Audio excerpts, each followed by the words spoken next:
আল্লাহর দেওয়া যে জীবন বিধান এর ভিতরে সুস্থতা ইনবিল্ট আছে। সুস্থতার ব্যাপারে আল্লাহর তাগিদগুলো হচ্ছে বাড়াবাড়ি করো না, সীমা লঙ্ঘন করো না, ছাড়াছাড়ি করো না, শক্তির চর্চা করো। মুমিনকে শক্তির চর্চা করতে বলেছে। ডিসিপ্লিন মানো, আল্লাহর দেওয়া ডিসিপ্লিন।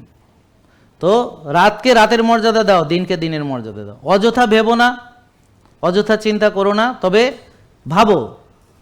বেশিরভাগ লোক ভাবে না মানে আল্লাহর সৃষ্টি নিয়ে ভাবে না, নিজেকে কিভাবে গঠন করবে সেটা নিয়ে ভাবে না, কল্যাণ কাজ কিভাবে ছড়াবে সেটা ভাবে না।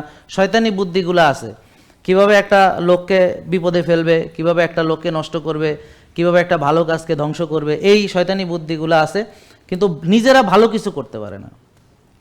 যে এই পর্যন্ত আপনারা ভাই একটা কথা বলেন, আপনারা এই পর্যন্ত যত ডাক্তার দেখাইছেন ডায়াবেটিসের জন্য, উচ্চ রক্তচাপের জন্য, প্রেশারের জন্য, আপনারা কি ওষুধ খেয়ে ভালো হয়ে গেছেন? রোগটা ভালো হয়ে গেছে? একটা লোক একটা রোগীকে ভালো করতে পারে নাই। এখন লাখ লাখ রোগী ভালো হইতেছে, এটা সহ্য হইতেছে না, জ্বলতেছে।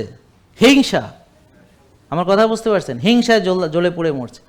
এখন এই যে আমরা এই মুহূর্তে যেখানে দাঁড়িয়ে আছি, সেখানে দেখেন এমন একটা পরিস্থিতি যে তারা সবাই চাইতেছে আমরা যেন এই কাজ করতে না পারি। কারা? যারা আপনাদের ভালো চায় না, যারা এই আপনারা সুস্থ হন এটা চায় না, আপনারা রোগ মুক্ত হন এটা চায় না। আমার কথা বুঝতে পারছেন?